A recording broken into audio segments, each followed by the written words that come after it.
And I have to turn off the sound once it's going live. Other people are waiting to be admitted to the room. I can't let you in because I'm busy with this, but one more minute and I'll have it ready. Next time I'll know to do this in advance, so I won't hold anybody up. Come on, come on, come on. Get going. It's trying. What's the matter here? All right, muted. Very good. All right, now I'm in business. Now 3 people have entered. Let's let them all in. 3 people admit, admit, and admit. Here we go. Here comes somebody else. Ronnie wants in. All right. I have to admit people. I don't particularly like to do that, but they've fixed it, so I have to do it. I have to be able. They have privacy issues, and they just make it so unpleasant to. Now let's see if I got everybody. All right. Now some of you are muted. Okay, as far as I know, I've got everybody in who belongs here. Welcome. We have quite a group here. Very nice to see you all. And okay, we're recording now. So we're in business. It took too long, but bless your hearts for all being here. So happy New Year, and it's great to see you all. Hello, Volker. I see there's somebody coming. Here's Mike Wilson. And we have a good crowd of people. Where's the next one to be admitted? I don't know. I don't like having to admit people, but otherwise I have to assign passwords to people, and I don't like to do that because that's even more. I'm just very happy to have everybody in the world show up. It's just I don't like to have to let you all in one by one. It's awkward. Okay, well, here we go. Hi, and I want to welcome everybody. We're getting ready for a new year, I think, and it's got to be better than this last one. Couldn't be worse, but let's keep our fingers crossed. And I think we all have aspirations for what we want to accomplish this coming year, right? And so I don't know who wants to go first, but I would say whoever feels you have the most burning sense of needing to unload, that's the person I'll call on first. If you feel you need to share something because it's really on your mind, here's your chance. Who would like to go first? Can I speak first? This is Nadia. Hi, Nadia. Sure. Okay, I read something this morning that made me hopping mad. Apparently, the rulers of the world, the billionaires, are planning something more wonderful than they have been planning before to enslave all of us. They call it the new reset. How many of you have heard about the new reset? Okay, no. Someone has heard about it. These are the billionaires who meet in Davos once a year and plan how they're going to enslave us. But now they have a new lingo, called sort of greenwashing. And they're planning to enslave us some more by implanting technological chips into our bodies to make sure that we are towing the line and doing what they want. And they're trying to control us technologically. I think the one who speaks very well to that problem is Yuval Noah Harari. How many of you have heard of Yuval Noah Harari? Only one person? 2, 3? No, several people have put hands up. I see 3 or 4 hands. Okay. So, you should all read the book by Yuval Noah Harari, who has become internationally very well known. He wrote recently a book. Well, first he wrote Sapiens, about Homo sapiens. the book became very famous. And then last year or the year before, he wrote another book, 21 Lessons for the 21st Century. And his biggest fear is that we're going to be controlled technologically by the powers that be. You can go on YouTube. If you go on YouTube and just click Yuval Harari, you will find a lot of conferences that he gives on many topics. The new reset, we have to read more about it, is what the billionaires are planning for us, and it's quite scary. George Orwell predicted this will happen, and it is happening. Anybody else want to speak to that? I don't know a thing about it. Go on the internet and put the new reset, and you will see what the rich billionaires are planning for us. Okay, well, now I saw several hands that went up. Do any of you want to speak to this? Here, Peter Vinton, yeah. You're muted. Unmute yourself. Thank you, Nadia, for reminding us of Yuval Harari. I read *Sapiens*. It was very famous. I'm interested in the Davos set. My project for the coming year is reset, but it's resetting democracy in America to take on the billionaires and put them back in the place where they should be. Okay, do you want to expand on that? How will you go about taking on the billionaires? Well, first of all, we have a wholesale change in what is called neoliberal capitalism, but it's not going to work until we expand our democratic system to require compulsory voting and wholesale revision of the school system for educating everyone, all citizens, in participatory democracy. Okay, anybody else on that? I have a different angle. Oh, here's Rose. Go ahead. Well, I've heard of Harari. I've read a couple of his books as well, and I agree that what the billionaires have planned is scary and worrying. I have a book coming out called Mind Abuse, Media Violence and a Threat to Democracy. It should be out in another month or two, and I discuss some of the things that are in it that I think are concerning us all.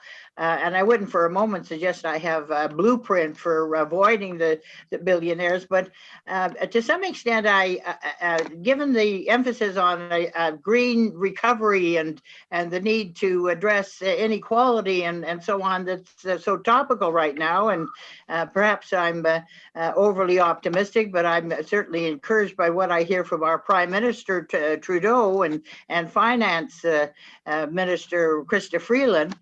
But it seems to me that in the final analysis, if we're going to address the immediate crises, which is climate change and the short window of opportunity left to respond to it, that we're going to have to engage the financial community and dare I say it, trust them somewhat. You've got Mark Carney and Brookfield Investments and so on, who are, it seems to me, rising to the occasion somewhat in redirecting and investments of one kind or another into renewables. So can we do without the billionaires? I guess that's my point. Absolutely. Yes, absolutely. We can do without the millionaires. We can do without the millionaires because they are the cause of the problem. They are not the solution. They are the problem. They are not paying their fair share of taxes. We had a golden, they call it the golden period right after the Second World War, when the big companies, big business, they were paying their fair share of taxes. They were taxed at 91% after the Second World War, and they kept bring down their contribution, bring it down. Now it's down to 15%, and even that they're not paying. Even the 15%, they're hiding their profits in tax havens where the government can't reach them, and they're not paying their fair share. And Oh, I know, I'm well aware they're not if paying you their fair want- share. if you want to know what's happening in Ottawa, read Linda McQuig's books. The Trouble with Billionaires is one, and she wrote I read it. I've read them both. Yeah, Yeah. well, in that case, you know very well that instead of Trudeau borrowing money, which we've always done for infrastructure, we have always done that, borrowing money from our own Bank of Canada for infrastructure. He went to Davos where he met Larry Fink, who is a big investor in trillions of dollars. He is the CEO of a horrible BlackRock. group called BlackRock. Mhm. And BlackRock, Larry Fink convinced him that the best way to go, instead of borrowing at 2% from our own Bank of Canada, he convinced him to set up a new bank called the Bank of Infrastructure, where the investors from Wall Street are expecting returns of 7 to 9% instead of borrowing at 2% from our own bank. So no, the billionaires are not the solution. They are the No. problem. Right. So would you confiscate their money? Yes, It's a matter of Called the Tobin tax.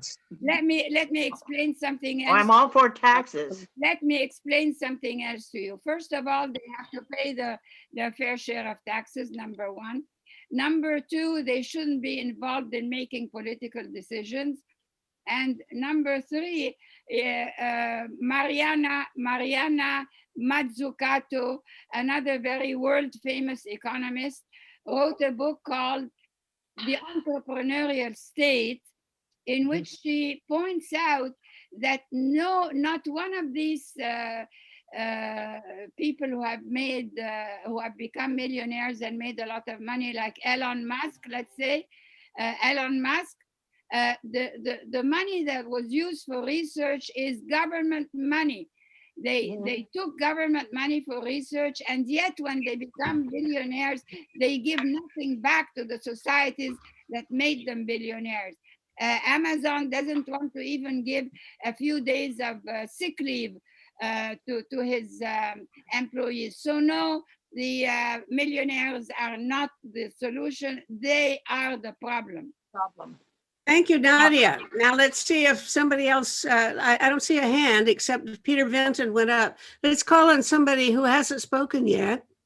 I don't see any other hands wanting attention. So Peter, it's all yours.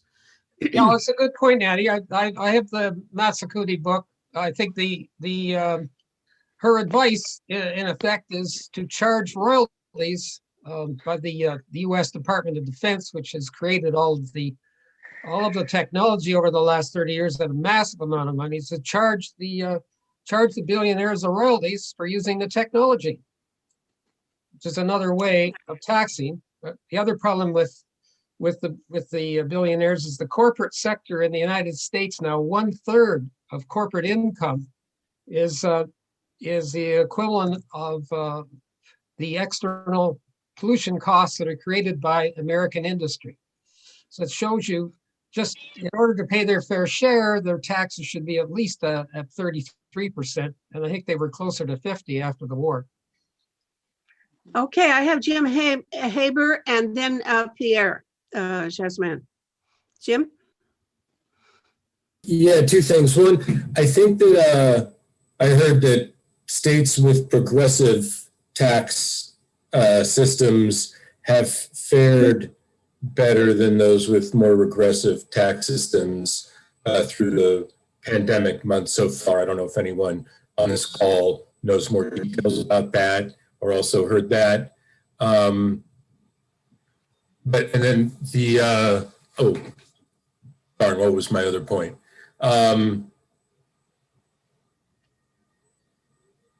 Yeah, I'll come back to you. Thank you. Okay. Then Pierre, I think, is next. Mhm. Pierre, Pierre? unmute yourself. Oh, Yep, Pierre, you're muted. yeah. Pierre, you have to unmute. I'm going to go since he's not unmuted yet. What I remembered what I wanted to say was that, thank you, Pierre. Hold off for a second. About taxes. Earlier, instead of tax the rich a long time ago, I remember the idea coming up of transfer tax, stock transfer taxes would be like, 1/100 of a penny per share or per transaction. That would be very, very low, but in this world of super fast, high volume trading, it would add up to billions of dollars, but would not be a tax the rich, which I think in this self-centered society, taxing the rich is always going to seem wrong to some people because they feel like if you're rich, you earned it or something. And we can disagree with that, but I think that as a selling point, the stock transfer tax was a great idea that seemed to come and go far too quickly. And I don't know why, because it seems like a small thing unless you're really doing those sorts of trades. So I don't know if anyone else knows where that went, but I would love to see that revive. Thank you. I think that's the Tobin tax, but let's see. Yeah. Pierre, onward. Pierre, you're still muted, I guess, or at least I can't hear you. Pierre Jasmin, Pierre. I cannot hear you. I'm sorry, I can't, I'm going to have to go on to somebody else because we can't hear you. Who else wants to speak? Ronnie. Yeah, hi. I'm not as good at explaining this, but being with the Voice of Women for Peace, I know that one of the ways that government is, or that money is misallocated, obviously, and we could be doing a lot better if we didn't invest in billions of dollars into military, including all these, and that's not even in, there's $32 billion, I think, for the year budgeted. That doesn't include the fighter jets that are going to cost $19 billion or something. And Canada's spending millions of dollars doing crazy things, like they actually have a seat at the table in Washington where to discuss what kind of fighter jets they're going to are the best ones. I don't know the details, but all I know is they're paying like $15 million a year to sit at this table. Canada wants to be amongst the big players, and for that we have to spend all this money on all this, this military empire, whatever. We want to be part of it. So I'm advocating that we give more time to discussing that when we get a chance out in the media, writing letters, telling people what's going on, because obviously the government isn't really going to tell us, I mean, these figures are available, all available, and we have people who, like Tamara, who's written a lot about it and can give us the facts, but the general public won't hear them. So it's unfortunate. Thank you, Ronnie. And Dale Dewar, I think you are next, and you must unmute yourself. Dale? Unmute yourself. Okay.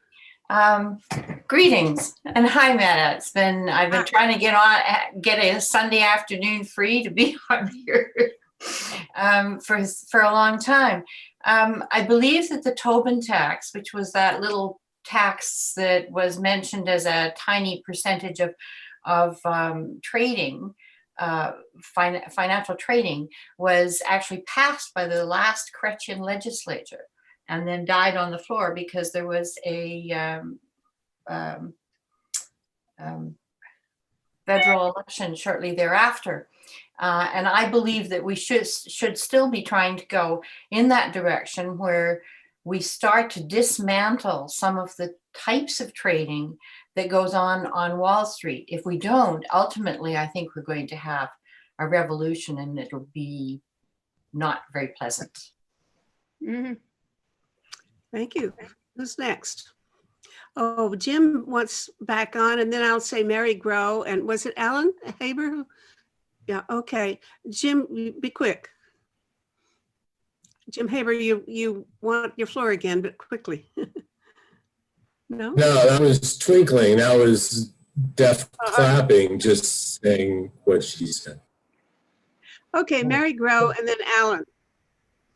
Well, we know that the military is programmed to do all sorts of dreadful, destructive things. That's what they are for, to kill people, and the money that they spend to do it is appalling. And the thing is, this year, the military has been called to do something positive when they come in to do the vaccinations and look after the rolling out of the vaccination serums and so on.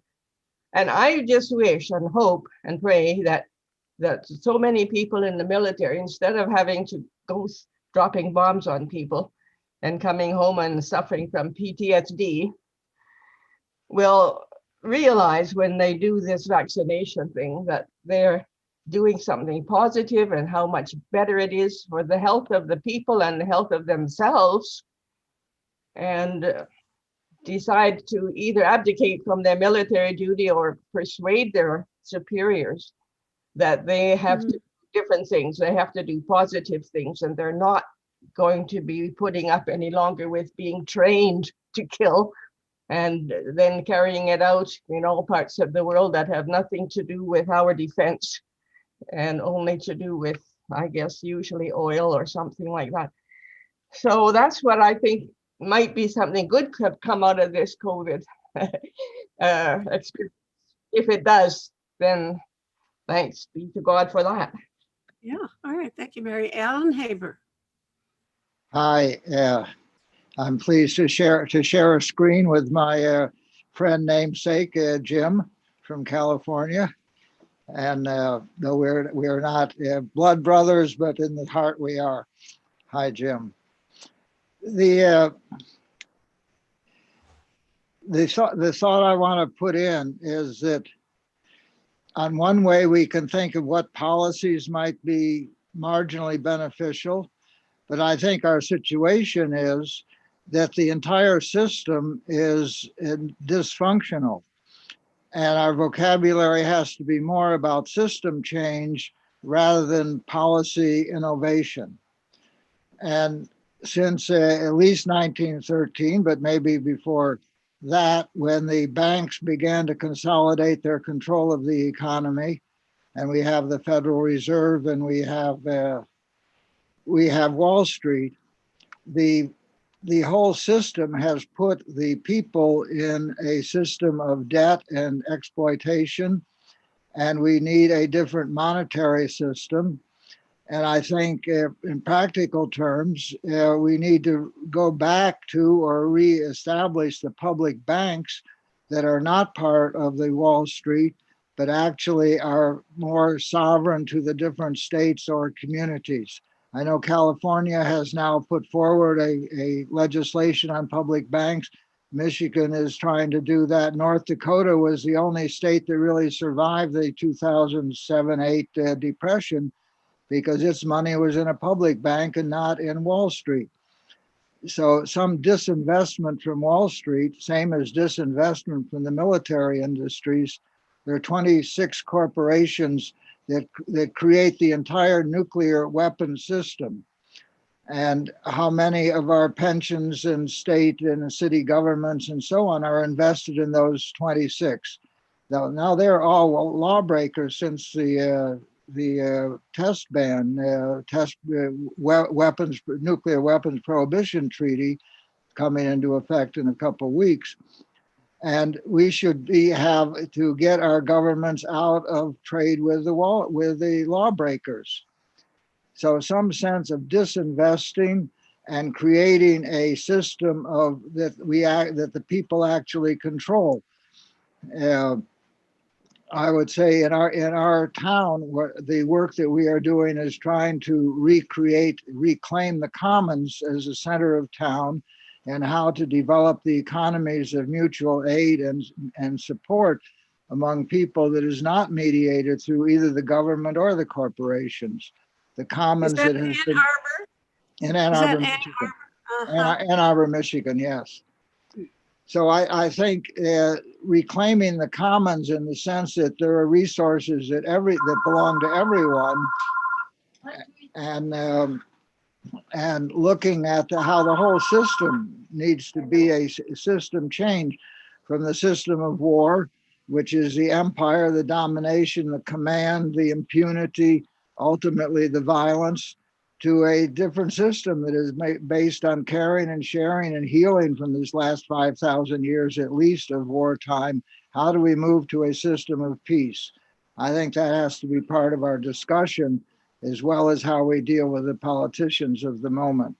But we need system change, and just about everybody is involved in some system now that is failing, whether it's housing or public or health or whatever it is. And people across all the ideological spectrum know this whole situation is a mess, and we need a system change. So I just put forward, end the war system, begin peace. The United Nations declared at the beginning of this millennium, unless we see the creation of a culture of peace and nonviolence for the children of the world as the common mission of humanity, and wherever we are, that we will not survive this century. So that Thank you, Alan. Reinforce that. Right, absolutely. And Wanda Lauren, I think, is next. Wanda, you need to unmute yourself. Thank you. I just think that a lot of times we are talking to the choir because our media is a captured media. It is wealthy people who want to keep the status quo. And we as citizens of the world can help bring change if we support media who are not the mainstream media, who are trying to keep the status quo. So I think of a couple of media magazines online that I support, because and I don't think our government should rescue the big media, because they are a problem. They are giving us news that promotes the war, the global financial system. They support all of that, and we don't hear another story. And the only time that people hear the other side, the story, is us, the choir, who go to our little media outlets, and that the big media is captured by the rich. Who I'll have to interject with a little self-serving promo. Peace Magazine exists and is very eager to have people subscribe. And one of the things that we will be doing is creating an online digital version in the next few months, so that people around the world who speak English can subscribe for $5 a year or something like that. So that's not quite the same as Time Magazine, but You won't get rich from that. Short Times, but it's the best we can do. I said you won't Okay, get rich from that, Meta. Well, who's talking about getting rich? I said you won't, Ronnie, I said you won't get rich from that. That's true. Who's I don't see a hand. Who wants to speak next? Jim Rennie. Yes, thank you. There was a question that Alan Haber asked in the midst of his excellent presentation, which was, how do we move to a system of peace? And I have a new book out, which I'm proud of, called World Peace Through Law, which offers one simple answer, and that is compulsory international dispute resolution. And the argument for it, if you have a minute and a half, is as follows. Number one, we need to abolish war, or war will abolish us. Number two, that means we need alternatives to war. Pretty obvious move. Number three, that means we need international dispute resolution. And number four, as a practical matter, in order to be workable, it needs to be compulsory international dispute resolution.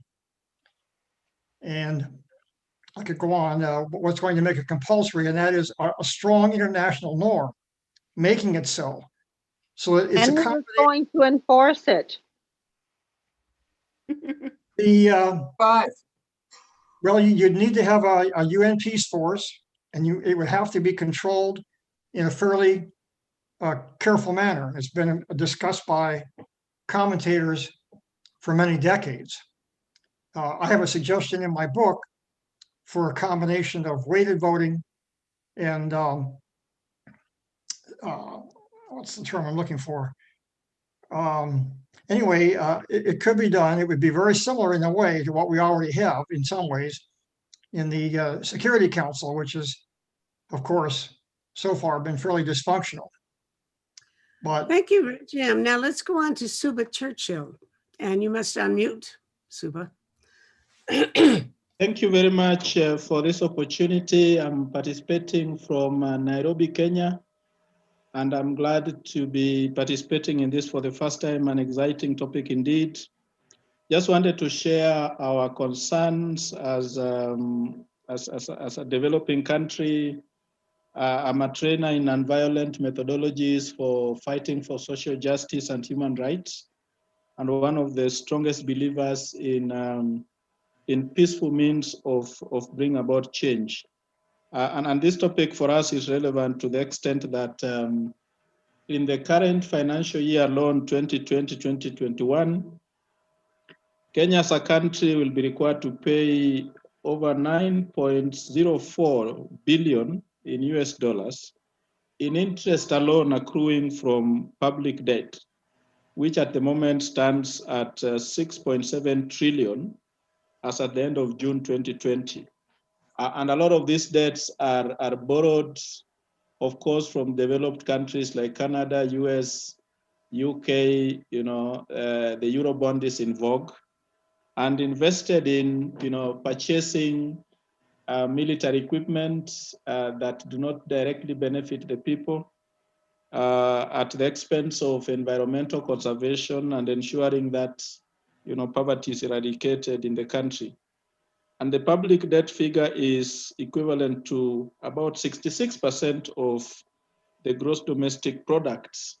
And as we speak now, and in the context of COVID-19, this situation has been compounded by the COVID-19 pandemic that has left the country in a more precarious situation, eroding all the gains that we have made as a people in the fight against poverty. As you all know, Africa is struggling to feed its own people, struggling against ignorance, struggling against, treatable diseases. And so for us as a developing country in East Africa, we find this topic very, very useful because it enables us to gain perspectives that will enable us to overcome, these social maladies that still afflict our people. Thank you very much. Thank you. Welcome to North America. Okay, who's next? I don't see a hand. And here's Dale. All right. Dale, you got to unmute yourself. Yeah, am I unmuted now? yes. Yeah. Yes. Okay, one of the little problems with the unmute button is it's not as clear, it isn't working quite the way I'm used to either. So this may be the problem that others are having with it as well. In 2012, my husband and I gave the annual lecture at the Canadian yearly meeting, Quakers, on war as a disease. And so I'm right with you, Jim, on that. One of the foundational things besides having an alternate dispute mechanism and making it mandatory is that we have to lift ourselves out of a system that sells weapons. We have weapon manufacturers selling weapons to every tin pot dictator, as well as ourselves. Our own expenditures on weapons, as someone else has mentioned, are sky high. And it's really, every time I hear of something that's happened, whether it's in Nigeria or Yemen, where people have been killed, I wonder who made money off that. Which one of us North Americans is invested in that company? International Physicians for Prevention of Nuclear War has taken quite a strong stance against violence as a means of international discourse. And I think that, and we also have taken the position that the sales in arms and the failure of the Arms Trade Treaty to cover as much as it could have is going to continue to have us contributing to wars around the world. Thank Thanks. you. I want to get, if we have a few people from other countries. I know that, let's see, I don't know all of you people from other countries, but I think, let's see, who else have we got here? Volker Beck, aren't you living in Germany now? And would you like, his face isn't showing. I Yeah. can't call on somebody who's not visible. Who else would like to There he is. speak? There he is. Oh, you're back. Volker, give us the word from Germany. Hi, Meta. Hi to all together. It's a great honor to be with you tonight. Thank you very much for the invitation. Yeah, from my position, Meta, you know me for over 35 years. I'm an old peace activist, as you know. I really agree with all your comments written in the chat and given in your speeches. From my standpoint, it's an ongoing scandal that we spend so much money into this armament and for weapons. It's unbelievable. And the question is, what can we expect in the next year or in the next years? In the moment, everybody is pushing the NATO members, especially here in Germany, to raise our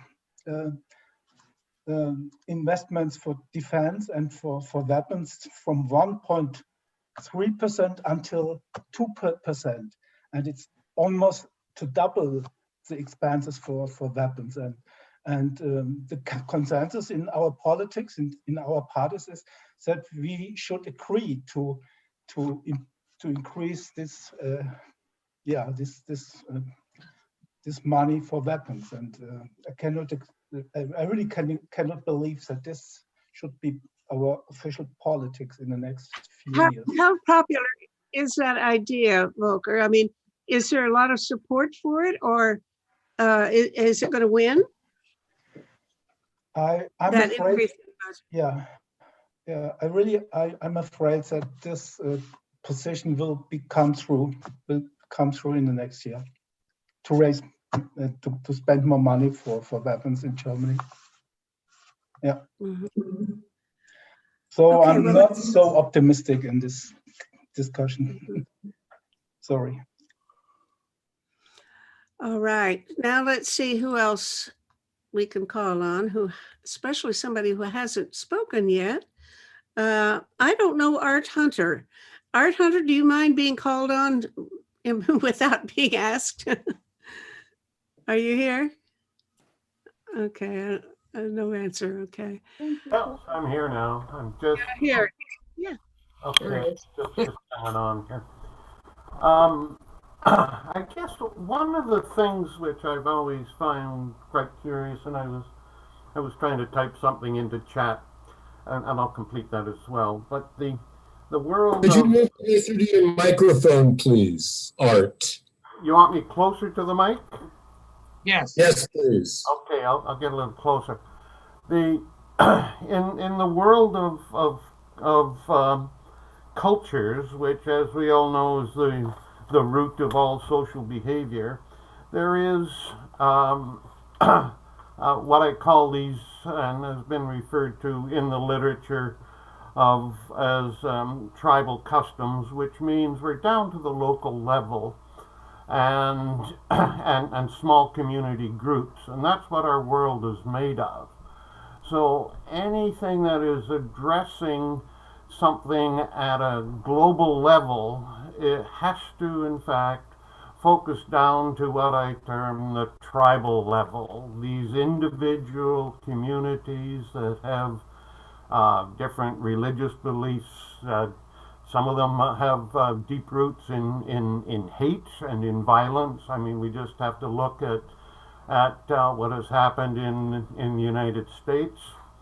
to see the difference in, and very deep differences within these tribal groupings, and what that means. I take a look at what has happened in Europe with regards to Brexit, and I tip my hat on the mere fact that the EU managed to pull itself together. I thought was really quite an incredible thing, and now, there's stresses being driven by the cultural norms within the tribal groups, which are stressing that relationship. So, and you see the same thing in United Nations, and this is a very difficult matter, and it's not easily addressed.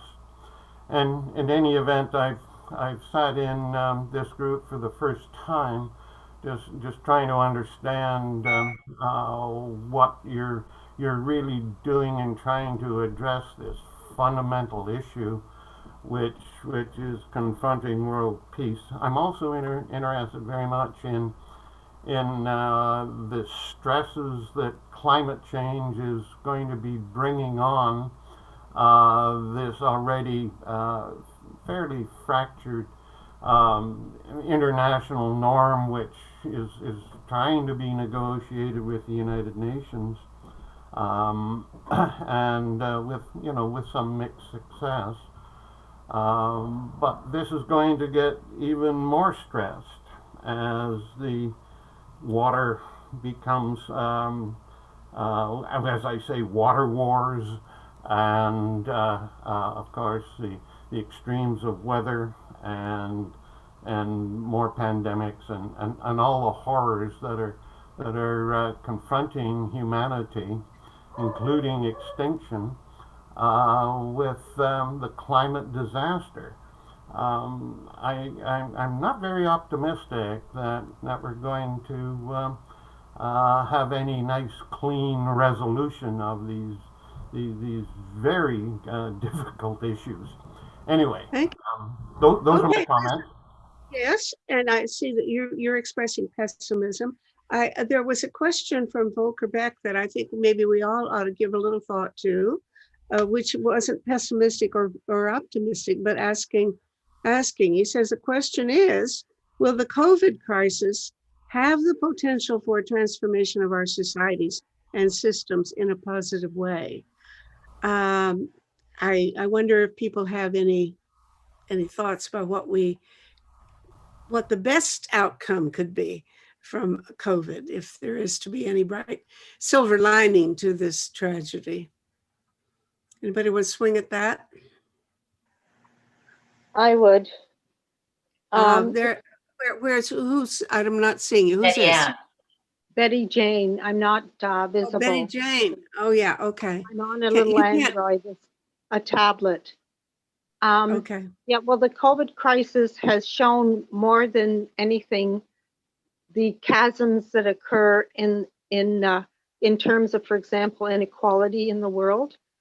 A lot of the crises, the sub-crises that have occurred, the fact that racism was exposed and is being exposed, and people are taking things into their own hands, tribalism or not, whatever you call it, is a product. And also I feel as a microbiologist that vaccination is going to take at least 3 months before it kicks in. And I feel that Big Pharma should have been investing in treatments for COVID-19 rather than vaccines. Plus, I feel that eco-socialism is called for. The military is the highest polluter in the world. So the military should be cut back from that point of view. And in terms of Canadian politics, I must comment when I was watching TV and Chrystia Freeland gave her statement with regard to whether the borders should be closed or not during the first wave. Her comment was, let Pompeo decide, which goes a lot about the relationship between Canada and the States. Thank you. Oh, that's interesting. Okay, where's another hand? Anybody want to add to that or qualify that? I want to, if you don't want to change the subject, I want to pose something which to me is, Richard, are you flicking your finger or trying to get attention? Good. Okay, Richard. Okay. Okay.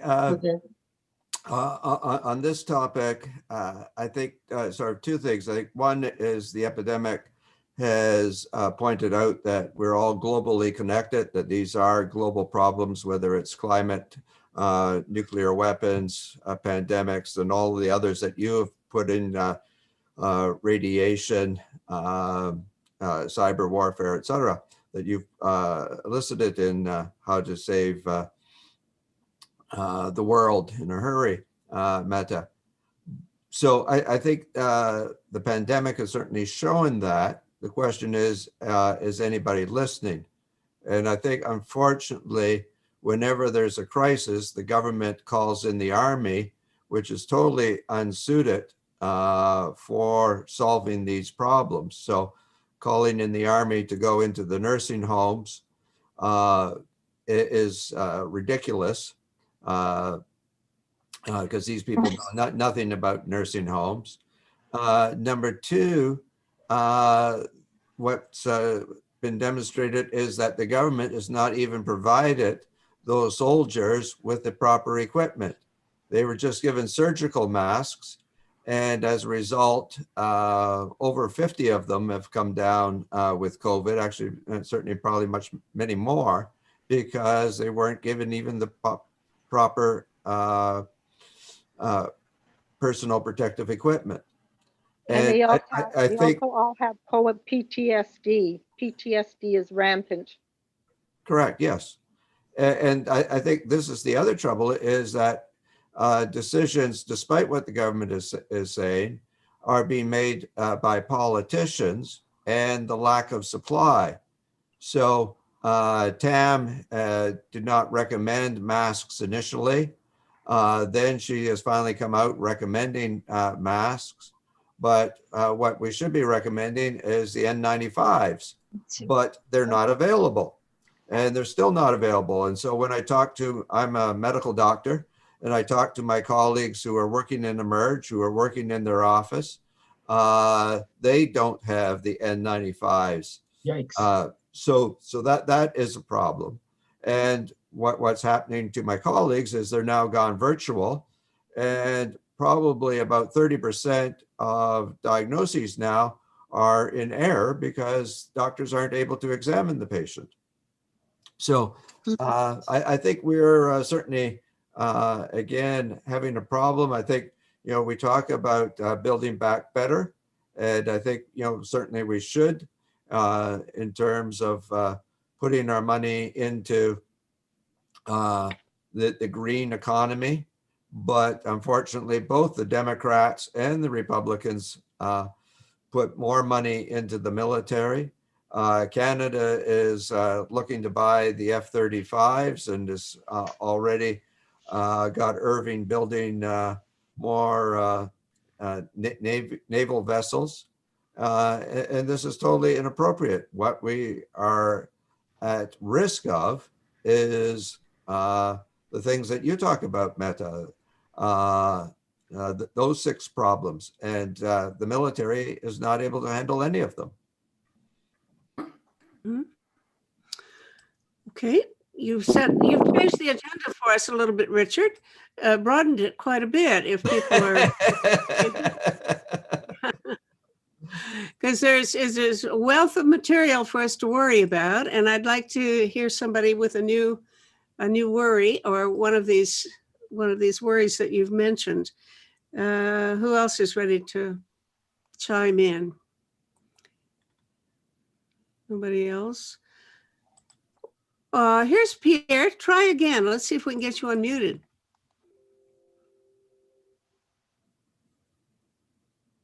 No, doesn't work. Sorry. Maybe you've got a broken microphone or something. Yeah, it's on the left side, a small button that you can unmute on the left side. He says he's tried it, but give it a try, another try, Pierre, and let's see. Otherwise, let me call in somebody who hasn't spoken yet. Do I hear Pierre? Pierre, No, he's say still- something? he's still No. muted. Can't do it. I'm sorry. We'll get to you another day, I guess. Somebody who hasn't spoken yet. Vanessa, you wrote something in the chat. How would you like to expand on what you commented there? Vanessa, can you unmute? Maybe not. Oh, Maybe hi. not. Oh, hi. Sorry, I've been kind of doing things on the side too, so I haven't had my video or my microphone on. I put a couple things in the chat. I don't know quite what you're referring to. Mostly, I it's don't care. You're allowed to talk about anything. I don't run an agenda here. It's an open house. okay. Well, I think mainly what I'm concerned about is disarmament and our investments in the war economy, because I'm 28 years old, almost 29, so 28 and 3/4. And I'm worried that for the next of my whole entire working life, I'm going to have to be paying for these weapons that I don't agree with. But it's really frustrating when I see that there is such little knowledge of Canada's participation in wars and investments in American weapons companies, and just the lack of knowledge about the extent of the problem and the extent of which Canada has participated in wars, because I think that we are still riding on this belief that Canada is a peacekeeping country, and yet we are number 77th in the world with only I think it was 30 peacekeepers or something like that, like very, very minimal. So I think right now, like my personal focus for activism is engaging the youth and trying to connect, especially the climate crisis, because it is very youth-led and well represented. So trying to connect the environmental crises to our investments in the war economy, because Tamara Lawrence, who is a Canadian Voice of Women for Peace member and past board member, and she has done some incredible research on this topic. And she has seen that within NATO countries, the military is the largest institutional emitter. And to me, that's just, I mean, I think, and we're also, for the militaries, they are exempt from reporting. So I think, you know, as a youth who has grown up with, you know, I'm in a rural town where I grew up, and you know, we had to struggle to find, you know, any kind of like gym equipment or something like that, and I had to drive my car 45 minutes to the next town to be able to take a math class to be able to finish my high school. And I've grown up with this idea that we have such little funds, and when I hear about the investments in military weapons that nobody, I mean, not anybody that I know even wants, it's sort of disarmament for me is like finding $1,000 in your pocket that you know you didn't steal from anybody. It's exciting that you know, we don't have a scarcity. It's actually we have money, and we can put it towards things that are life-saving, that are exciting, that are going to bring opportunities to Canada, which the fighter jets and the warships will not. They will not bring the jobs that they're trying to market. So I think I've said enough, but that's really my push right now, and especially for January 2021. I'm the national coordinator for the Canadian Voice of Women for Peace. And so we are going to start a new youth engagement and awareness project. So it's going to be mostly social media based, but they're going to be very flashy and engaging, and hopefully we'll get more youth to understand the connections between the environmental crises and our commitment to militarism in Canada and other countries. So yeah, thank you for Thank you, Vanessa. Thank you. And Wanda, I believe you're next. To speak to what Tamara was saying, on the idea of how to make this an issue that is very public and is brought up over and over, what they're doing with Fair Vote, they're trying to use the idea of a citizens' assembly. And so in what you just say to the government is, we want a citizens' assembly about this topic. and you bring together people from all walks of lives, and what they have to do is come to some accord and present a report to the public about what they have found. And so they're doing they want to push for a citizens assembly on the topic of proportional representation voting. But I think that the military complex and how much money we put into war and militarization, maybe that's another citizens assembly that we should be pushing for, because it's all it sounds very benign. You just want a citizens assembly, but really they are very powerful, because you are asking ordinary citizens to just look at the facts and to report back what they found to the public. And I think that's very powerful. Would you elaborate on that? You know, Wanda, I've heard a little bit about Citizens Assembly, but I've never really gone into it in any depth. And I don't know much about it. Can you tell us a little bit about where that's been done and how well it works? What do they know about the results of these things? So I'm going to say that I don't know much about it, but what I did was I read Fair Vote Canada has written about Citizens Assembly and why it is such a great tool to bring the message to ordinary citizens and to persuade politicians about, because what politicians like us to do is go to referendum, because the yes or the no vote the politicians know if you bring it to a referendum, which is like, you're not educating anybody. What all that you're doing is allowing the big media or whoever's got a side to pick to influence people with rhetoric or misinformation. Whereas a citizens assembly they amass the facts. They are not being told misinformation. They can't be. It's an assembly of just regular citizens who are getting information about a topic. And so I just think that if you want to know more about it, go to Fair Vote Canada, because they have done a great job of explaining why is a referendum not something that we want the government to talk us into doing, and why is a citizens assembly so much superior to informing people. It's a way to inform regular people. Well, then what happens does somebody set up a group of how large a group, and is it supposed to inform the whole population, or are there to be hundreds of these groups? I don't just know how they work. Are they something that people do locally, or is it one big assembly that the whole country is supposed to pay attention to? I'm really hoping that somebody else knows about this more than I do.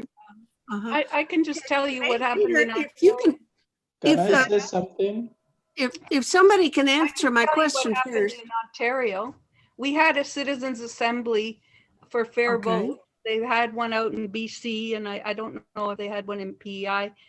What they do is they're set up with random selection of people from all over. They're made so that they're representing the province, let's say, or the municipal, whatever area they're holding it in. It doesn't speak to the whole country. It's more of a provincial body that's come. Usually, like this one, I think we had in Ontario was set up at, I don't know, at York University. I can't remember who was responsible for setting it up, whether it was Fair Vote. Anyways, the idea is that they studied for a year. They were given lectures, presentations, they discussed, and it goes on for a year, and anybody can come and listen to the deliberations. So it's an educational tool for the people, anyone who wants to participate or to be present, but only those people who are selected will be able to engage in the deliberations. And after a year, they came up with what their recommendation was to the province. This is what we think Ontario should have as a system based on all this, what they learned. And unfortunately, the provincial government, as it often doesn't, as the federal government also doesn't follow through properly. And they apparently didn't do a good enough job in providing the education they were supposed to transmit all this information to the public. And we did have little consultations all over. I remember going to one. There, somebody there from the Citizens Assembly to tell us about it and so on, but it didn't do enough. And people are usually afraid of change. So in the end, they voted it down. It was put to the province. And during an election, we had a vote on it, like a referendum. Should we support this change in electoral system? And it was voted down. So there you go. That was a long process. Well, It was a very good process. Unfortunately, it wasn't well handled because I don't think the province really wanted to change. Just like Trudeau had a commission going around the country, and in the end, you heard what happened, right? They didn't go with it. They said. Thank you, Ronnie. I think Saba wants to say something. Saba?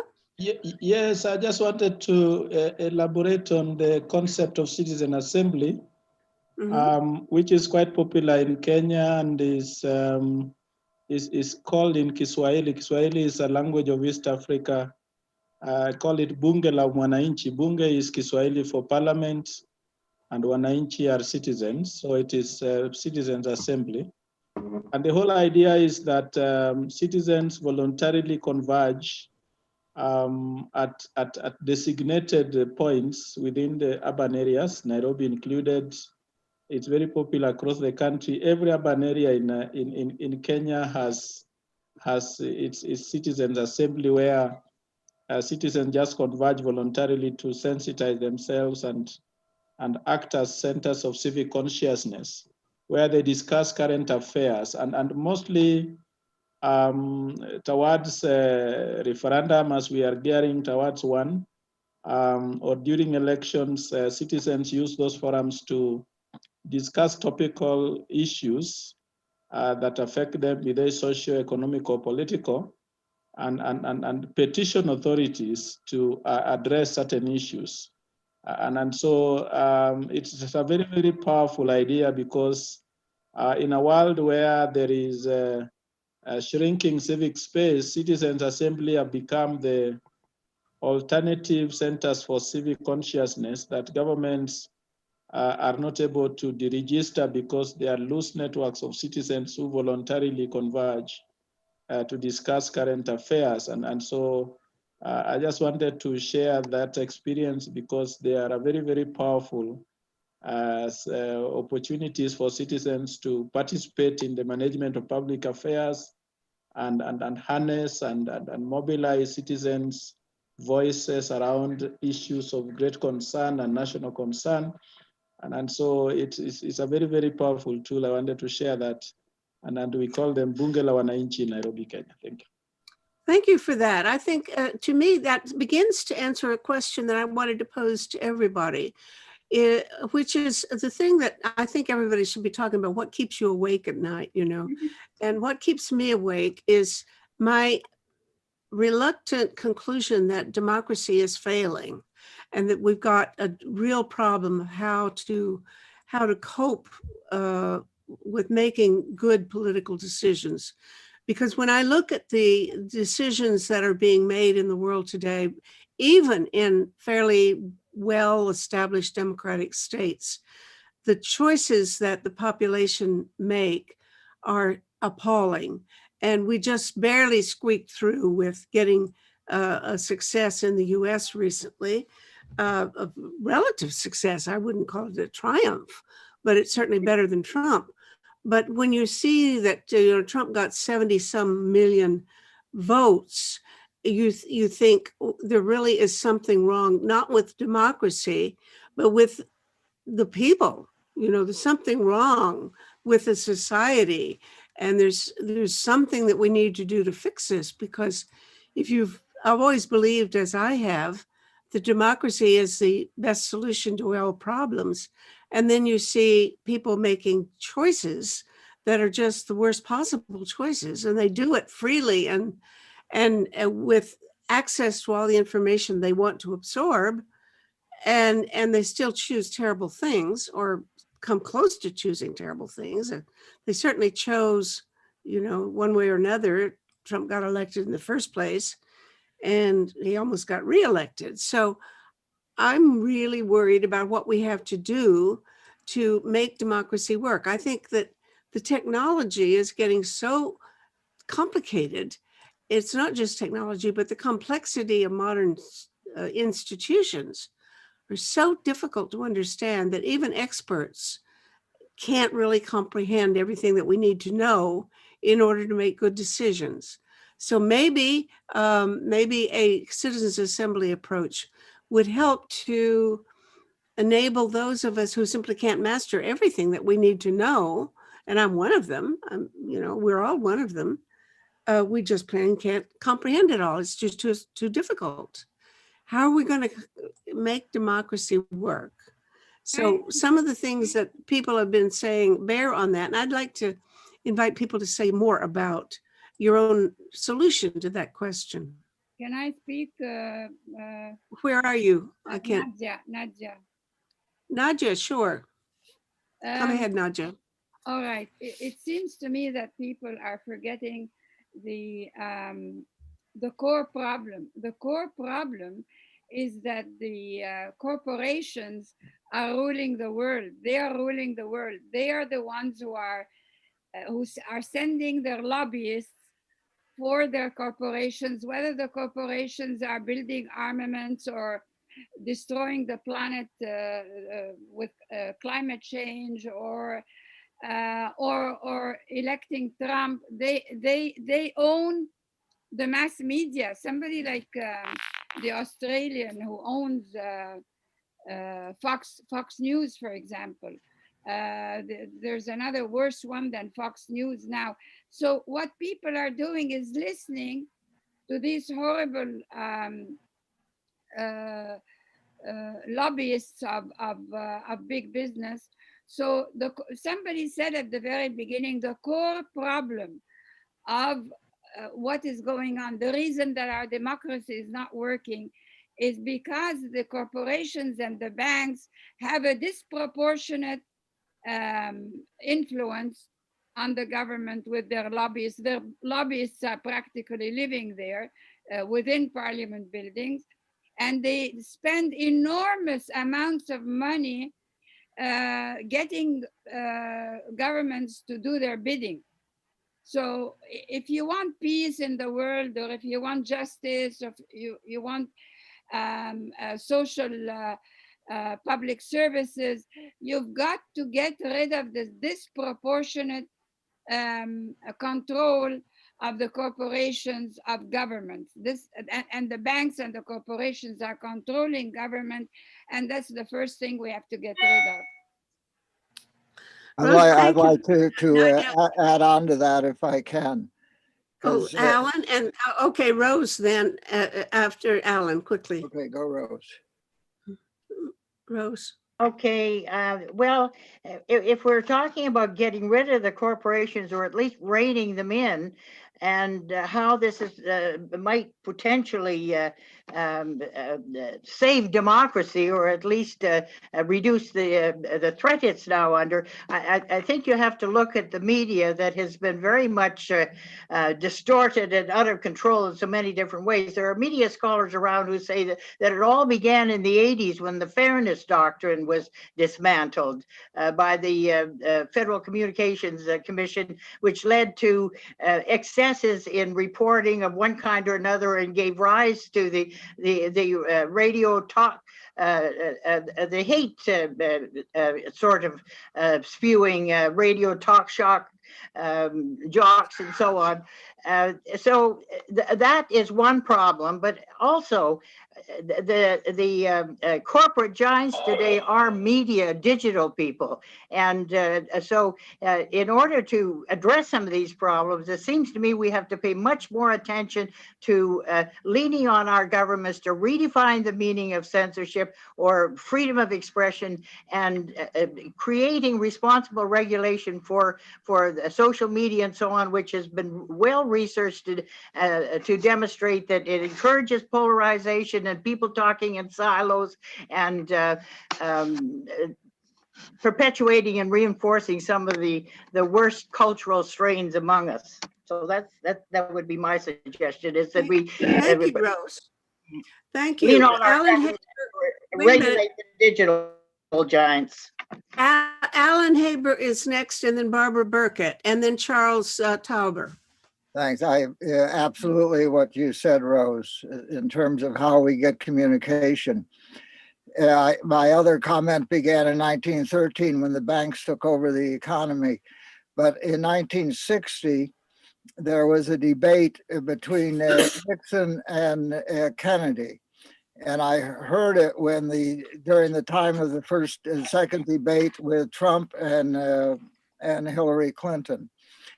And the question was to Mr. Nixon, so what do you think about public education? And Nixon said, well, if we don't support the teachers in public education, then pretty soon the people won't know enough to use such democracy as we have. Oh, really? And Mr. Kennedy, what do you think about public education? If we don't support curriculum, give honor to the teachers, give concern for the students, pretty soon we won't know enough about what's going on to use such democracy as we have. And of course, public education was not supported, and people generally are ignorant about how this system works. And while a great increase in education about that through the media and all other means and support education and so on, and hopefully the next administration will do better, 20% of the people in the United States think that the sun moves around the earth. And there is a degree of ignorance that requires another form of communication than the organization of data. When we know if you give too much information to goldfish, they swim against the wall of their aquarium. Information input overload is a problem. And I think that the sense of system change, of a spiritual movement, of a recognition that we need a big change among all of us, and that humanity is united in some kind of sense that we must do something together at a higher level than the data. I think that is the way that we can maybe move in this time when the time is so short. And indeed, there could be increase in public education that people actually begin to know, but most people don't care, and it doesn't really affect them because they don't know. And another aspect is that we need to have a different sense of what is work, that a sense of right livelihood. The tragedy of the investment of money into weapons is one thing, but the greater tragedy is that the creativity of 13,000 scientists who now are being paid to make bioweapons, that amount of human creativity that is directed to murder, like Jim said, that this is a system that is predicated on the capacity to murder. And that spiritual malfeasance really has to be challenged. And in some way, all our organizations have to get together, the Canadian Women and what you're doing, META and Women's International League for Peace and Freedom and World Beyond War, and all over the world, the organizations have to get together. But there has to be a sense that this is a system in crisis, and there is a spiritual connection among people that we have to affirm. Not about policy, but about the system change from domination and imposition and violence ultimately to healing from this time of war and tragedy. And that capacity now is the portal through which this pandemic, I think it's a plandemic, but whatever it is, allows people maybe to think that we are one humanity, one human family, not divided by nation or wealth or whatever, and that we can move as a humanity. I think that is the emphasis that we need to add on to whatever our other political lines and backgrounds and so on, because it's not education anymore. We missed that chance. If in 1960, both Kennedy and Nixon had been able to do education, it might have been a different story now. But there needs to be a movement in humanity at a different level of inspiration, of human communication, of an urgency that's beyond the data, because the data is so clear, but it's beyond really people think, oh, I can't handle all that stuff. Anyhow, that's my little add on. Yeah, bless you and amen. Agreed 100%. Barbara Burkett's next. Well, I can't be as eloquent as Alan, but I do have some sense of optimism coming out of this pandemic, and the sense of universality that it gives us, and the demonstration that there's been some resilience and a lot of innovation in trying to cope with it. The various and have that means of communication is encouraging, and we are able to reach more people that we in different places and across countries and continents. I think it's not as good as face-to-face communication, but it is an excellent tool to reach more people, can enhance, citizen attempts to inform. So I do think there will be some good coming out of this.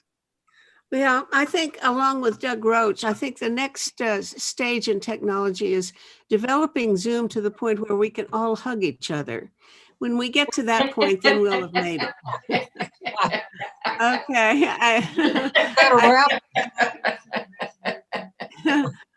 Charles Tauber is next, and then put your hands up if you want to be called on. Charles? Yeah, I think the problem goes deeper. I think the problem goes down to a basic lack of humanity and feeling empathy with one another. I mean, I'm seeing what is happening, for example, now in Bosnia, in Northwest Bosnia. I don't know if anybody else has seen the videos of Bihać and what's happening with the migrant situation there, or in Serbia, in Šid, which is 30 kilometers from where we are at the moment. But police and other... That you're, excuse me, Charles, so people know that you're in Vukovar. Sorry, I'm in eastern Croatia, the eastern part of Croatia on the Danube River. And we're in touch with people in Bihać, in Northwest Bosnia. There are several snowstorms now. Migrants are, on Friday night, one of the camps was burned. And so the people have been out in the snow for a couple of days. There are lots of volunteers trying to do something, but what's happening is it is totally disorganized. It is totally inhuman. The police, Croatia has been brought before the European ombudsman because of what the police have done. I've been hearing stories out of Serbia as well, and I've been hearing stories out of Greece. In short, nobody. And I heard just now that somebody on the Serbian-Romanian border nearly froze to death, and there are a lot of people freezing to death. In short, there is a lack of humanity. There is a lack of any kind of respect for human beings, and that's by governments, and people follow like sheep. So in other words, the police and everybody else are obeying. And we have to get rid of that philosophy and that idea that we obey authority. We have to think. Einstein said that the greatest enemy, that unthinking obedience to authority is the greatest enemy of truth.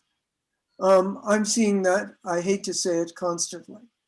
And the other side of this is that when this happens to people, they transmit it to other people and to their children. No. Pam, No. she wants 2 copies of the book. Okay, there's John's coming somebody over with a in microphone on who 15 or doesn't. 20 minutes, on. 40 Yeah, minutes. they are. Want to microphone yourselves Okay. unless you're talking. So, I'm all right. busy. Yeah, let's not talk. I mean, be careful. Okay, folks, I don't see a hand. Who wants to Art I think, Hunter, you want to mute yourself, Art. who's, okay, I think Erica, now, then I hear a voice too, what man is speaking once? Okay. Well, anyway, Erica, I would shoot. like to comment as well. I've been Who? waving. You're not seeing me. If you, I don't see hands in this machine, If- or you have to wave at me or something to get my attention so I can call on you. Maybe if you could also say your name before talking as well, if you're interjecting. Art Hunter is trying to say something, Meta. Art Hunter? Yes, yes, please, Erica.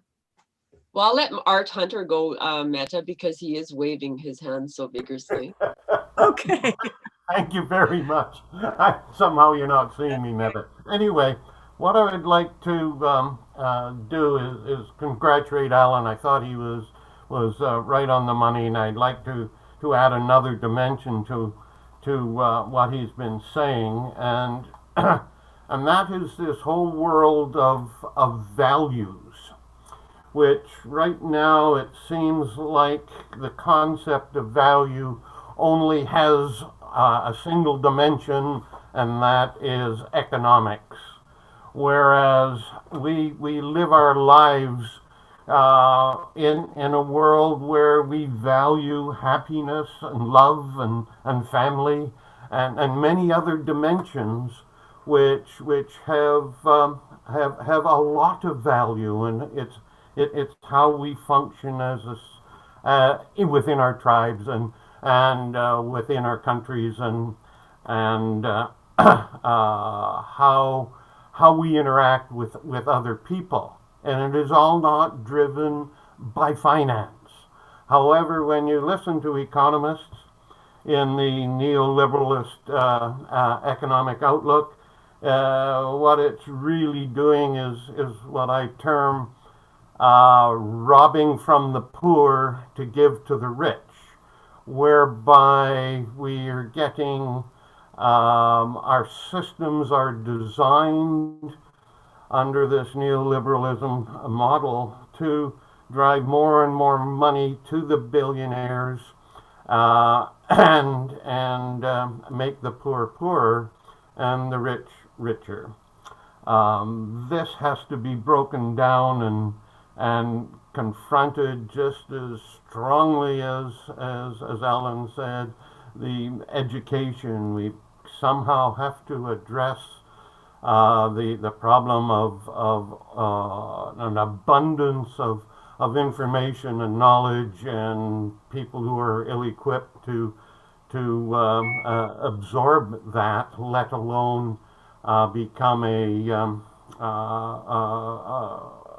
force within a democracy that's going to make wise decisions. I mean, we almost have to go back to the philosopher kings, and then all of a sudden you say, well, Trump was a philosopher king, but it's the wrong type of philosopher king. That isn't really what we need.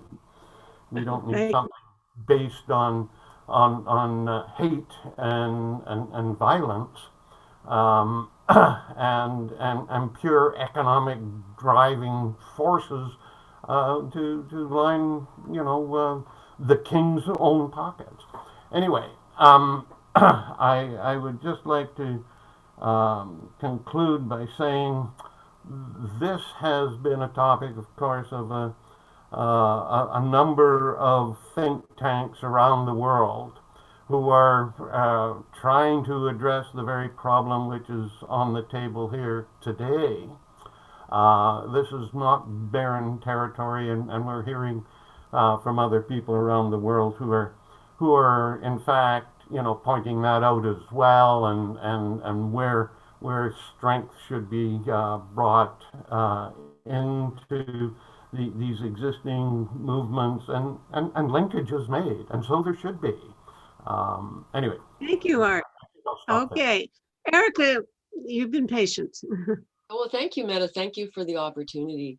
My name is Erica Simpson, and I'm a professor of international politics at the University of Western Ontario, which is in London, Ontario, and Canada. And so my courses are in global diplomacy, global violence, international security, and defense policy. And my research focuses on nuclear deterrence and nuclear issues, and also peacekeeping. So I've written a lot about Afghanistan. In fact, my most recent PhD student is now the senior advisor to the Minister of Defense in Afghanistan in Kabul. So I'm getting daily things. The reason I wanted to talk on this topic is I was just talking to my editor in Post Media, like this is why I'm late. I have a syndicated column, and he was explaining to me, he's the editor for Post Media, which is the largest digital newspaper chain and digital chain in Canada. And so we were talking about the problem right now for democracy, because his chain, they have cut all of the funding for all of the columnists, all of the freelance columnists, including me, since March. And the reason for that is because of the drop in advertisements from corporations. They are simply not advertising in the newspapers at all. And he was saying even this Boxing Week, which is usually their highest revenue, they have no revenue. So he doesn't see any opportunity for freelance, except for my other editor is at the Hill Times. And the Hill Times is a subscription-based newspaper that services members of parliament, senators, and also people who are more interested in foreign and defense policy from a Canadian perspective. So I was talking to them, Jim Kresge and his media person, and she's trying to get students, because I'm a professor at the university, to subscribe. But the students will not subscribe simply because they get it free through the universities, through Press Reader. So their subscription base is dropping. And they don't pay any of their columnists at all, none of them at all, anything. So these are all negative points, but I wanted to end on a positive point, which is raised by Barbara, I think very practical point as well. And that is that Zoom is connecting people all around the world. I just talked to a guy in Oklahoma, and what were we talking about an hour ago? Putting his webinar so that I can reach tens of thousands of academics all around the world, where he does a pre-recorded on-demand lecture, doesn't take him much time. And then we put it like Meta's doing, we reach all around the world. And so for a lot of us, Zoom has changed our ability to reach. I see Volker Beck from Germany, and people from all around the world are coming together very inexpensively. And thus I see that as an opportunity for significant change. Thank you for the opportunity, Meta, to talk to this very illustrious group of people. Thank you. It's always good to hear you, Erica. And I can add to that, I don't want to go into a long plug, but we will be, Project Save the World, which is running this, will be running a 24-hour-a-day, 7 days a week a YouTube channel where you can tune in at any time. In fact, it's there already. My problem is getting the URLs stable enough to advertise it, because they keep changing things on me. But another couple of weeks we'll have it in place, and we then will try to publicize it so people everywhere in the world can tune in and listen to conversations about peace and global issues. But also we have during the noon hour from 12:30 to 1, we have every weekday a live broadcast. It's not called broadcasting when it's live streamed, but it's something like that. Anyway, on the same channel. Maybe Adam Wynn, if you can write down the URLs for these outfits, I'll call on you and you can put it up, and people can, or you can put it into the chat line for everybody to copy down. So my problem is that I find these URLs unstable and they keep changing on me. But another couple of weeks, I think we'll have something that we can count on being able to offer people any time of the day or night. And I'm definitely encouraging people to let me know of topics that you want covered, or people that you think should be interviewed who have something extraordinary to say. Okay, here I've got my plug in, but let me go on and call on somebody else. Who wants to speak next? Derek Paul. Hi, Derek. You have to unmute yourself.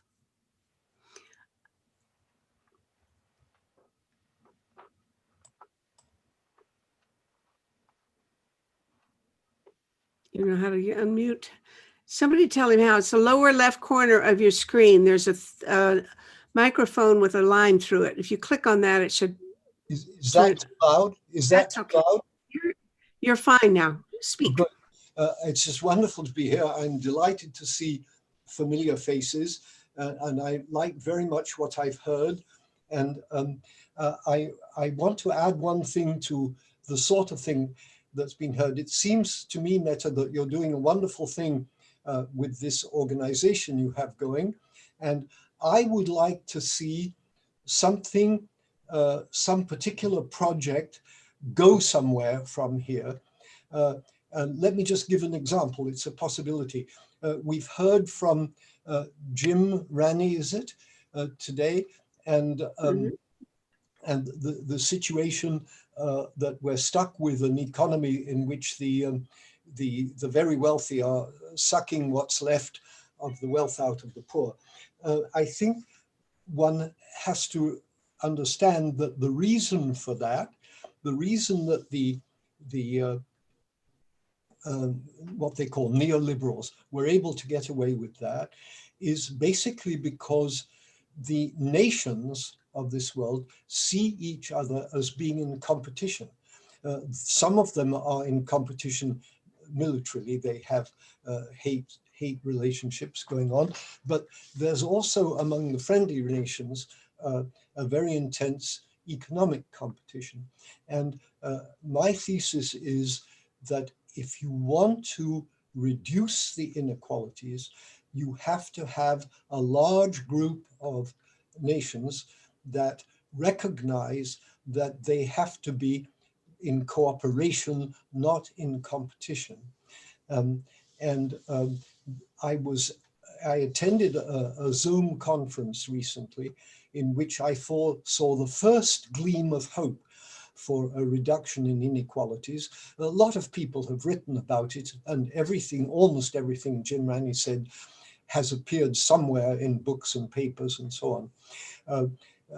But what you have to do is get people cooperating, and it began, and I hope it's going to go on, with the finance minister of France, who about 3 years ago put a tax on digital corporations, which nobody else was doing at that time, so that people like Amazon were getting away without paying any taxes, which is completely unfair. And the French put a 3% tax on. And what is absolutely glorious is that several European nations have followed suit. Now, this isn't a solution, but it's a very tiny step forward. But you can see that it involved a collaboration. It involved intelligent leaders, such as the German finance minister, recognizing that the French Minister of Finance had done something very intelligent. I would like to see things go forward from this group. And with regard to refugees, which we've also heard about today, I would like to see on the agenda of the Security Council of the United Nations, something that would do something about that. And the sort of thing I have in mind is that the Security Council would pass a motion which was a new principle, such as that profits from war manufacturers of weapons, a portion of their profits, and a substantial portion, would go towards refugees, because they are partly the cause of the refugee system, whereas it's people like you and me who are asked to subscribe to UNHCR to help with the refugee problem. It's a deep-rooted problem. It's rooted in the system, and the international organization that has the power to do something about this is the United Nations Security Council. And they, a good many years ago now, were able to pass as some of you will remember, Resolution 1325, which puts women on to committees that are negotiating peace. And the American representative on the Security Council didn't want to vote for this, but the Secretary of State said you're to vote for it even if you're in disagreement, and he did.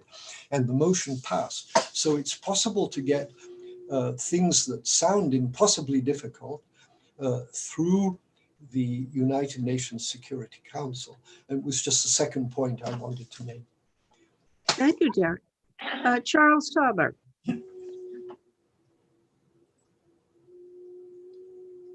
Charles Tauber, you have to unmute yourself. Charles, I can't hear you. Yeah, sorry, I was somewhere else for a moment. Excuse me. Oh, okay. What I wanted to say was, I think that we've been talking, or a lot of people have been talking about working from the top down. I think we really have to go from the bottom up and empower people to work on their own, to become. I also think that without dealing with people's traumas, they're going to be frustrated. They're going to be completely out of it, and they're going to seek revenge. I don't know how many times I've heard this. People don't have anywhere to vent. People don't know how to even approach the top. We absolutely have to make trauma as a part of our global peace strategy, and it's not being done. Our organization, for example, works on training what we call barefoot therapists or peer supporters. That means in every community, getting people who to learn about how to deal with their own problems and how to deal with civil society, how to deal with how to go further up the ladder if they need to, but dealing with their own issues, dealing with their own traumas, because how much of the world, and it's a very, very, very substantial part, is highly traumatized, is transmitting all of this stuff to their kids. And so this is going to go on for generations and generations and generations if we don't do something. Thank you, Charles. Who's next? I should say, I don't know whether Charles made it clear that you work with people who are victims of war or perpetrators of war in a way too, aren't you? Because some of the therapy involves people with guilt of having lived with what they've done. Yeah. Is that right? Absolutely. We've been in Croatia, Serbia, and Bosnia for 25 and a half years now. We're doing a lot of work online in various places in Africa. We have a group of young psychologists in Turkey. We're working with a group in Würzburg in Germany, working with migrants. And we're getting requests constantly for this same kind of educational work and work with trauma. We think it's very important because you, in fact, how shall I say it? You get rid of the explosives. The trauma is an explosive that can explode at any time. And it causes conflict. And there's been a lot of work, people like John Paul Lederach, John Burton, Adam Curl. Those are names within the peace field, the peace and conflict field, who have worked with this thing. And in fact, we've had, particularly with Adam before he died 10 years ago, we had quite a few discussions. And well, the thing I like, Charles, is that you're connecting to what Erica and Barbara Burkett both commented on, that the wonderful expansion of Zoom means you can do therapy on, by Zoom, and you can do group therapy by Zoom, and you do it.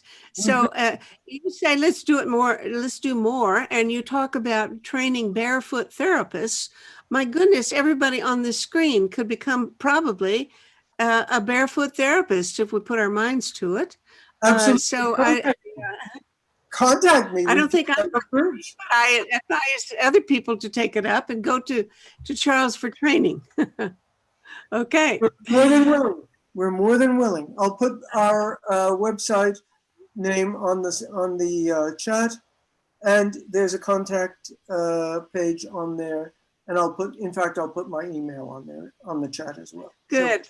Thank you. And I see that Adam has it someplace up on this chat thing has indicated the current URL for our 24/7 broadcast system. We're on YouTube.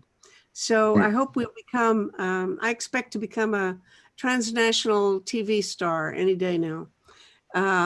And you can too, just hang in there. Who wants to speak next? Where'd my little card thing go? Can I add just 2 words to what Charles said? Sure, go ahead, Derek.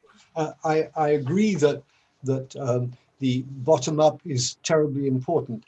There are a few things, and I won't go into any details, the points where you have to have decisions at government level. And I could give you examples, but I don't think I need to. You're all very intelligent people. And I think that we've had a recent example of that, where the British government have finally come to decide that by the year 2030, no more new vehicles will be sold in Britain that use fossil fuels. And this idea of a 10-year giving the industry 10 years to change their designs is a top-down thing. And it was proposed by Robert Hoffman, who was recognized that this would be necessary in 2016. So it's taken 4 years for this idea to percolate into the mind of a prime minister. And the government of Quebec has decided the same thing, except they made a mistake and made the year 2035. But we're going to have a bash. This is where bottom up comes to persuade them to change the date to 2030. So this is an example where you need the top down as well as the bottom up. Excuse me. Thank you. According to who is it? Betty Jane here. Betty Jane, okay. According to the LEAF manifesto, we had approximately 10 years to transition from fossil fuels onto clean, renewable forms of energy. And by 2030, I just hope that we make it. You're fading, Betty Jane. Sorry? Get closer to the mic or something. Can you not hear me? Not well. Well, the 6th extinction is upon us, and I just hope that we're still around by 2030. But I feel that fossil fuels should be, subsidies to fossil fuels should be eliminated. And the technology already exists for clear, sustainable forms of energy. It's just a matter of political will. Mm-hmm. Well said. Thank you. Well said. If I could add a dimension here, that the comment on working from the bottom up is as important as from the top down.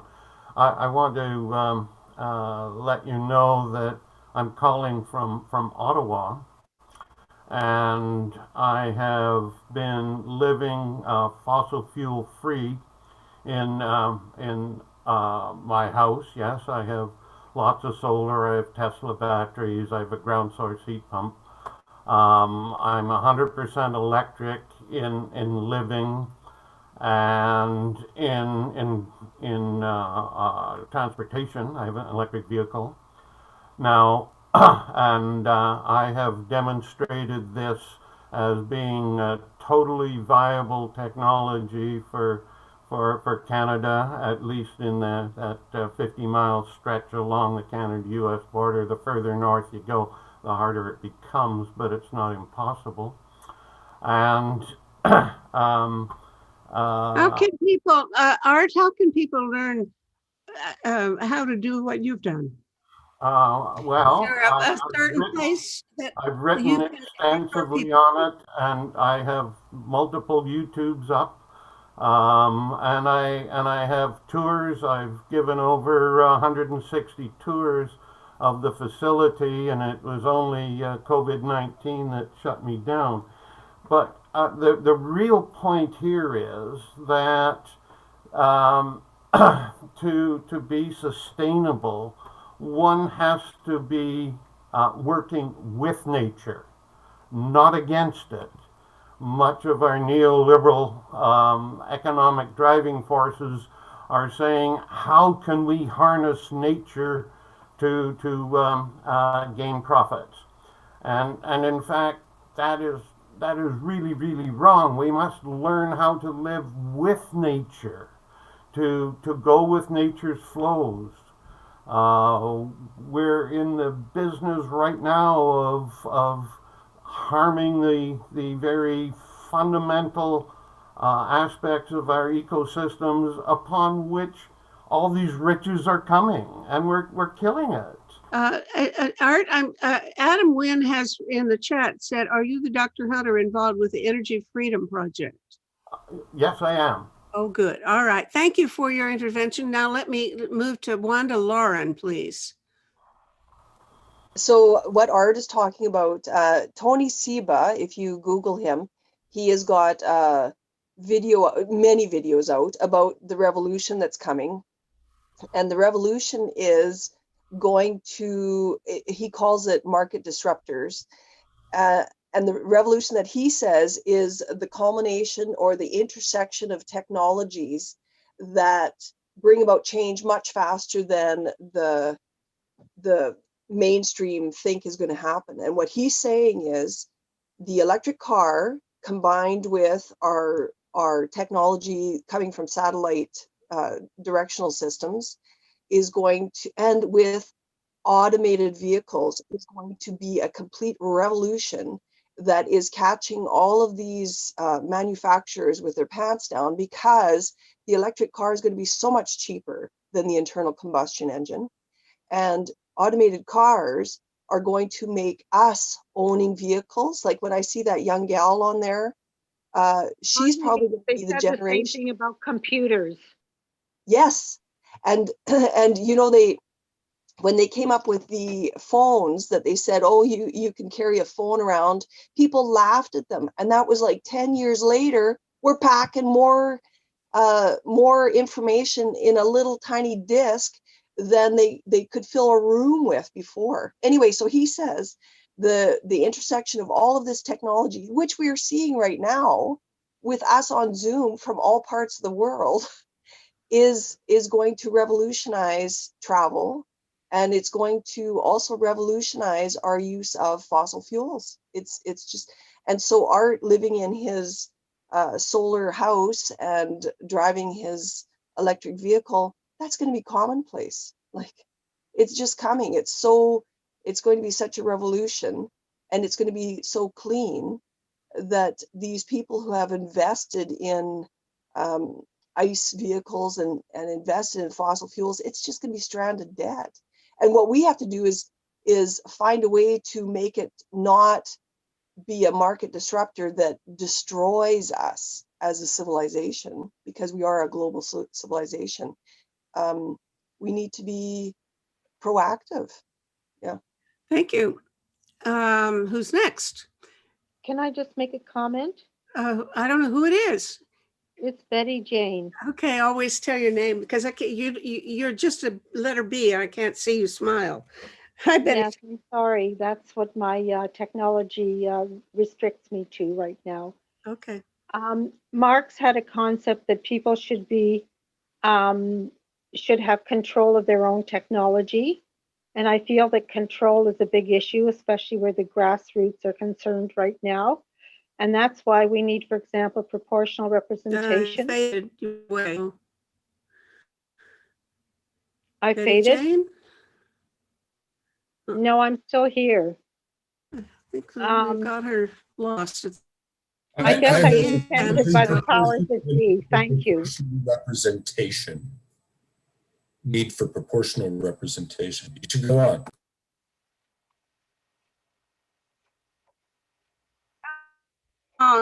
For our government, for the people who make these decisions on our behalf. I mean, that's why I feel we should have a democracy, but at the same time, I feel that we should have a socialistic system.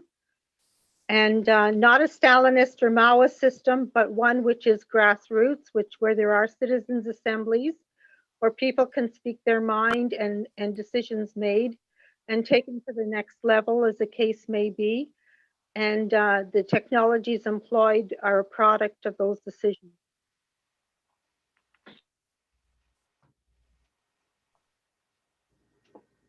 What happened?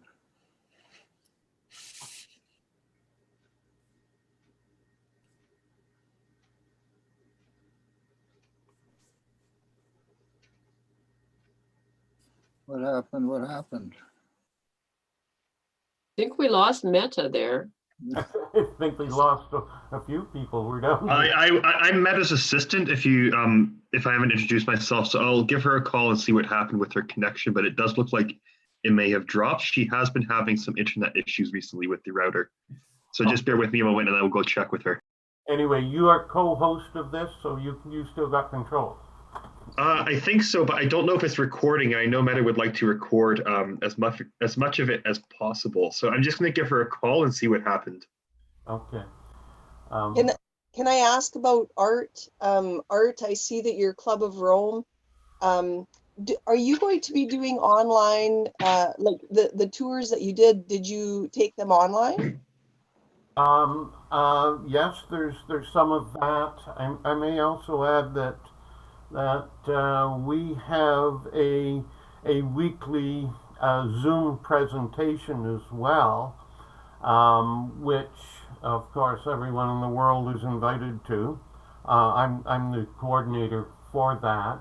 If anyone is interested in seeing what has happened in the past and what is coming down the pipe, I direct you to the CanadianCOR.com website.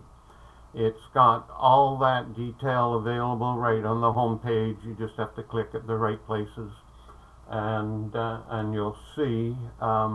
And I'm responsible for setting up the URLs via Zoom as well. So just get a hold of me, and I'll be happy to send you the information. There's quite a few people already on distribution for all these events, and there's already a global audience, but there's always room for more.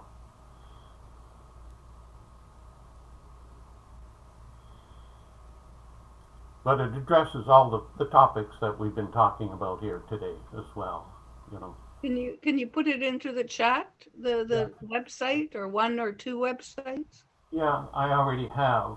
Which one is that? It's in chat. It's two messages up. Okay. It said, I'd like to direct you to the Canadian Club of Rome website. Do take. I'd like to add a thought, at least till Meta comes back. There's a discussion of bottom up and top down. I think we need a vision that sees how do the people make the peace. The governments aren't designed to make the peace. The governments are designed to maintain the system.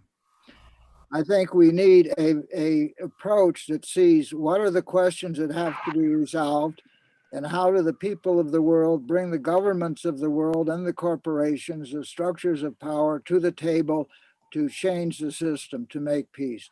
What are the questions that have to be on the table, and who are the people that have to be brought to the table to see how do they change their ways in a way that is beneficial for all. That is a model of moving from the war system to the peace system. What is the decisions that have to be made, and who has to be brought into the system to make those decisions? And it is not the governments that are going to do that. It is the people somehow, all our organizations somehow together coming to the table. And this is particularly salient for me because I'm a table maker who made a table to envision how do we bring people to the table. And the questions that we need to deal with, as Dr. King laid out, racism, militarism, and materialism. And I think we need to add the fourth side of that square as nationalism. And these are all the questions that enclose us into a system where we are mutually defeated by these excesses. And we need to raise above that into the circle of humanity, of community. And it is a process of art and as well as a process of politics that people can somehow imagine coming to the table and persuading the other side to change for the betterment of all. As it happens in real life, of course, it's not exactly like that, but it may be like that because the powers that be and somehow have to be brought to a change through the united action of people in any way that we can see ourselves as one human community. And the connections that Meta is doing with this and all the other groups are very important in these chats. I hope we can find a way to maintain connection with one another and see this passion play that is working out of the powers that be being brought to a change of, to a redemption, because it is a system that needs great redemption. It's a process of art as well as of politics. So I just add that in. I hope that comes back. Thank you for those remarks, Ellen. I just spoke to Meta, and unfortunately, her internet network has crashed. So it doesn't seem to be coming back online. Yes, it was quite unexpected, and she's asked me to give some concluding remarks for the meeting and invite you all back to join us next month. We'll be holding another one of these on January the 31st. Unfortunately, it doesn't look like Meta will be able to join us for the last few minutes of this meeting because she's still waiting for her internet to come back online. So I will be ending the meeting in a few minutes, but we will be sending you a recording of this via email. And once again, we invite you to join us again on the 31st of January at 2 p.m. Eastern Standard Time for the next meeting. So are you, is Meta sending out an invitation again? Do Yes, I have to? Yeah. So it's just automatic? I handle those, so I'll be sending them out, but it's at Meta's discretion when the invitation will be sent out. But it is always at 2 p.m. on the last Sunday of the month. Okay, thank you. Okay. Will you be including the chat? Yes, I've taken a transcript of the chat. I don't know if the chat will be added to the recording of the video, but you can probably ask Meta for a copy and she could send you a copy, or I could send you a copy as well. Yeah, there's some good links there. Yes. Well, Yeah. hold it. I can help this chat thing. If you look down in the chat area where you type in a message, it's got a little icon that says file beside it. Yes, and you can save the transcript. You will then get a copy of the entire chat record on your hard drive. All right? Yes, thank you. I don't see any dot. Is on the bottom right of the screen. If you would like a copy of the chat transcript, please reach out to Meta by email and we can forward you a copy of it. That'll be no problem. Adam, you helped organize this thing, but you haven't had any particular thoughts to share yet. I'm curious, you must care. Yes, I certainly, I find the conversation interesting, but the dialogue was very interesting today. I wanted to let other people have the opportunity to talk. Okay. I would like to close, or for myself, with where we started, and that was with Harari, the author. He's very mechanistic. I don't trust him. So he reduces everything to component parts and considers nature more of a machine than and human beings as machines more than more than thinking beings. I don't think he's a good resource to use as someone who points towards a future for us. Thanks. Thank you. I'm going to end the chat now, just so everyone's aware, so it may close on your end. hopefully see you all next month on the 31st at 2 p.m. Eastern Standard Time. And Happy New Year as well. Same to everybody. Happy New Year.